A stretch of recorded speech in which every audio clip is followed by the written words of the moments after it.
ايه السبب اللي بيخلي مريض خمول الغدة الدرقية دايما بيفشل في انه يعمل دايت؟ تعال اقول لك شوية اسباب. اول حاجة لازم تكون فاهم هي الغدة الدرقية دي بتعمل ايه في جسمك. الغدة الدرقية دي هي المايسترو اللي بيشرف على الحرق في جسمك.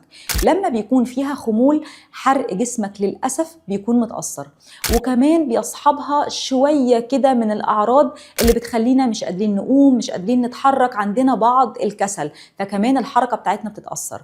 من أكتر الأسباب اللي تخلي مريض الغدة الدرقية ما بيعرفش يخس هو الاسترس. أنا عارفة إنه ممكن يكون كلام غريب شوية، هو ان احنا نعمل صيام متقطع بشكل كبير على اعتقاد مننا ان احنا لو ما كلناش هنخس، وده بيخلي الجسم يقع تحت ضغط، ومع خمول الغده الدرقيه ما بيقدرش يتصرف في الضغط ده، فما يقدرش انه يخس.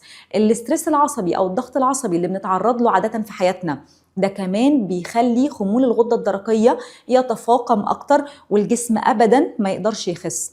اننا ما نتحركش، لازم نعمل مجهود، نلعب تمارين ولكن بدون ضغط. يعني مريض الغدة الدرقية يلعب تمارين خفيفة وتحت إشراف، ما يعملش كده لوحده.